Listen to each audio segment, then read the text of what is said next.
What if I told you that the reason that you are getting tired on your long runs has nothing to do with your fitness level? What transformed my 5 km struggle into an effortless 26 km run was not more training, but better scheduling, mobility exercises and a fueling strategy that most runners never try.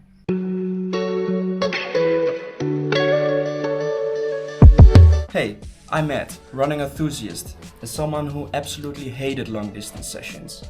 But after hundreds of long runs, I've learned that if your long run feels like a punishment, you're probably missing a few key strategies. So in this video, we'll break down what actually works, from breathing and pacing to mindset and fueling, giving you a complete plan that you can already implement this week. So let's start with how you train. Here is something that I wish I knew earlier. Running longer doesn't mean doing one massive run a week and then hoping for the best. If you want to build endurance, well, consistency is your best friend. Doing 3 or 4 runs a week is already enough to build the aerobic base that your body needs. And before, I used to cram everything into one long weekend run and then wonder why I was not seeing any improvement and getting injured all the time. But once I started to spread things out, everything started to change. And it's not all about the distance of your long run. Think of your weekly distance as the foundation. And if this foundation is strong, well, your long runs will get easier. But build it slowly. Aim to increase the weekly distance by 10%. It's a small step, but it adds up over time without overloading your body. And don't run the same loop every time. Add some variety. So besides your long runs, you can do interval runs, tempo runs, easy runs. And these different types of runs build strength and endurance in different ways, and they keep things interesting. Alright, let's talk about something that most people forget, the warm-up. And I used to be guilty of this as well. I'd lace up, head out of the door and start my long run without a proper warm-up.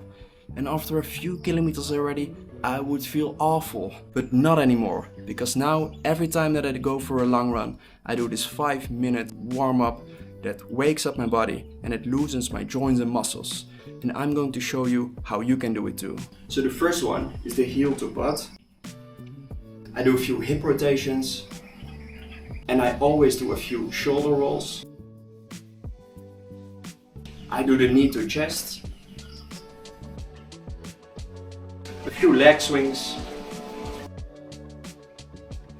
and you can also do them side by side.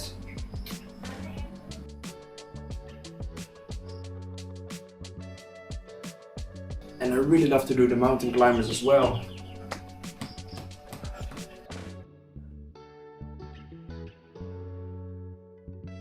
Alright, we are warmed up, so now we can start the long run.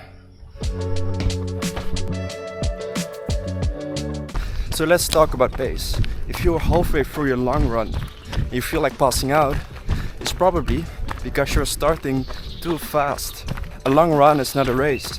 It's about building endurance, not showing off. So it's better to start a bit slower than you think you need to. And a good sign is that you're able to hold a conversation while running. If you're gasping for air, well, slow down a bit. And if you're just alone, then just have a conversation with yourself or with a camera. If you are into heart rate zone training, then aim for zone 2. This is between 130 and 150 beats per minute for most people, and this is your endurance zone. It might feel a bit easy at the beginning, but actually this is where the real gains happen. So just trust the process, because if you keep doing this, then in the long run you will build endurance. And let go of the idea that every run needs to be faster than the last one, because that's simply not true. Pacing really is the secret weapon for a better long run. And now let's talk about something surprisingly powerful, and that is breathing. There's a simple trick. For each new kilometer, for the first minute, you breathe in only through your nose and out of your mouth. And this will help you to control your breathing and also to regulate your pace. It's actually very good to build your endurance, because you will avoid the shallow chest breathing, which could lead to the side stitches. And I have to say for myself, when I'm running, I always only breathe in through my nose and out of my mouth, because then I can control my breathing and also control my pace. So in the long run, I will build a better endurance that way. Okay, let's say you're doing well and halfway through the run your legs start to feel really tired and heavy. Well, then you can try this trick. So at the halfway point, you stop and do 10 air squats. You do them mid-run. It will loosen your hips and legs, and it's also a mental break.